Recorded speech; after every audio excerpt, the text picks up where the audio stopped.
Okay, so you're judge pa okay. So, here's your question. Kung magiging judge ka, ano magiging question mo? Sapat na ba kung ano ang meron ka? Oh, so what's the answer for that question? As far as question ay hindi pagiging sapat kung ano ang meron ka. Ano? Bakit? Kaya nga, pag nag-business ka, hindi lang sapat. Oh. Kaya nga, gusto mong mapataas pang iyong business sa buhay. Ah, galing! So guys, kaya siya man-judge talaga. Kasi kung sapat ka na, hindi mapapaluko ang iyong business. So, another question. So, yun na nga, guys. Another question from Arjun Galima. Sagutin mo anong sagot mo. Hindi, ikaw nga judge. Kayo yan. Sige. Okay. So, palagay mo, may karapatan ka na mag-judge si Miss G ngayon? Karapatan ko yun. Bakit? Kung ano ang tanong mo, isasagutin ko. Ano? Wala pang sinasabi. Hindi, kakapatan mo bang mag-judge sa Miss G? Yes. Wala nga lang tatanong kung anong sasagutin ko. Oh, yun na nga. Yung tanong, kakapatan mo bang mag-judge sa isang pageant? Mathematics. Karapatan ko nga na mag-isang mag-judges. Bakit? At bakit? Bakit?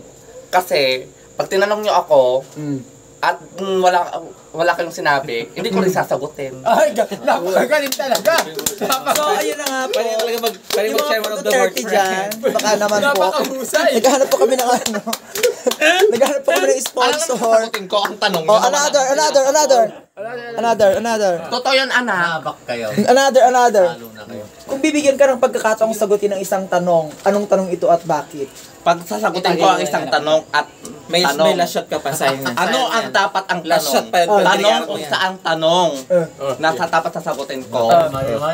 Ang sasabihin ko lang, bakit tinanong ako na hindi ka dapat na itanong? Kasi nga, walang tanong na hindi mo sasagutin. O dapat ilang sabihin mo kung saan mo dapat dapat kung saan ang ano mo. Oh, shala. Sorry. Isa pa, sige. Another question from the judge, Miss Bianca ba or Mr. Tantan Mendoza? Bianca na lang. Miss Bianca Mendoza. So here's your question. Tinanong ko sa kanya before ito, then feeling ko man na ma-justify naman siya kasi syempre, alam mo naman na bitikan na to di ba? Bitikan sa when it comes to beauty pageant. Karapat dapat ba na ilagay sa tamang basukahan ang mga basura? No. In English In English. I'm trans can, hindi pwede na itapon ang isang kaibigan sa... In English, No. please. You know na... Kung may itatapon sa isang trans can o bakit hindi? Baka mamuyo. Hindi nga. Can you repeat the question, please? Karapat dapat ba? Kasi nga, nabulol ka rin kanina, kaya nga may repeat. Okay, sige. Oh. Karapat dapat ba? Pinili ko yung tanong mo muna. Madam, pero repeat the question kasi Okay. ang question is the emboloy the question is the bubulol ka. Dito sa likod ko. Ano mo siya? Pero may background. If I'm going to trash something, I will trash myself instead. Okay. Here's the question. In Tagalog. Karapat dapat ba na itapon sa tamang basukahan ang basura? Tinapon yung sarili. Okay. Para, just myself. Okay, ulitin ko ang tanong. Usang ina mo. Mag-judge ka sa abroad. Karapat dapat ba na itapon sa tamang basukahan ang basura? No. Why? And why? Just myself. Hindi dapat itapon ang basura sa basurahan. Dahil, ang inaano ko sa aking buhay, kinukumpara ko, this is myself.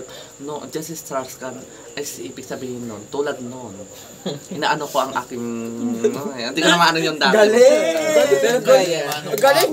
Pumalakpak ka sa bukas. Palakpakan mo siya.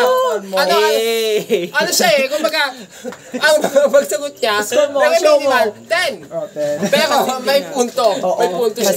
Hindi niya na-justify ng maayos. Pero may punto. May gustong tumbok. Tanong nga akong ngingil. Ano pa? Ang go, tanong pa.